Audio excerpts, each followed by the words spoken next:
কর্মকর্তা কর্মচারীদের একাংশের কমপ্লিট শাটডাউনে আজ স্থবির এনবিআর। চেয়ারম্যানকে অপসারণ না করা পর্যন্ত আন্দোলন চালিয়ে যাওয়ার ঘোষণা দিয়েছে এনবিআর সংস্কার ঐক্য পরিষদ। এদিকে আন্দোলন প্রত্যাহার না করলে কঠোর অবস্থানে যাবে সরকার। বিস্তারিত নাইম কামালের রিপোর্টে। দ্বিতীয় দিনেও চলে এনবিআর কর্মকর্তা কর্মচারীদের কমপ্লিট শাটডাউন আর কলম বিরতি। দাবি একটাই, চেয়ারম্যানের পদত্যাগ। আন্দোলনের নেতৃত্বে এনবিআর সংস্কার ঐক্য পরিষদ। দুপুর 2টার দিকে 20 সদস্যের প্রতিনিধি দল সচিবালয়ে যান অর্থ উপদেষ্টার সঙ্গে বৈঠক করতে। এতে স্বস্তি ফিরে আসে আন্দোলনকারীদের মধ্যে। 2 মাস যাবৎ আমরা এই যৌক্তিক সংস্কারের পক্ষে আন্দোলন করে যাচ্ছি। আশা করি আজকের আলোচনার মাধ্যমে আমাদের এই সমস্যার সমাধান হবে।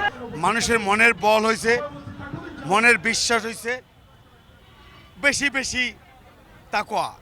এই তাকওয়া আমাদের আছে এই কারণে, কারণ আমরা 2 মাস ধরে আন্দোলন করে আসছি।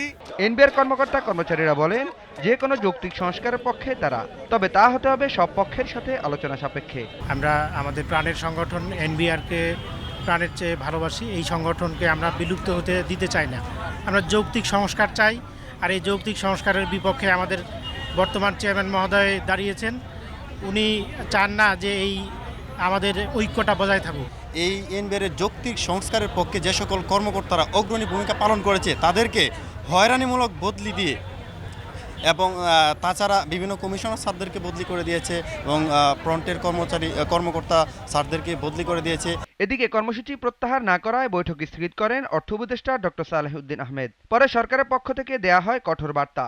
বিবৃতিতে জানানো হয়, এনবিআর এর আওতাধীন সব customs house, ICT bond commissionerate এবং শুল্ক স্টেশনের সব চাকরিকে অত্যাবশ্যকীয় সার্ভিস ঘোষণার সিদ্ধান্তের কথা।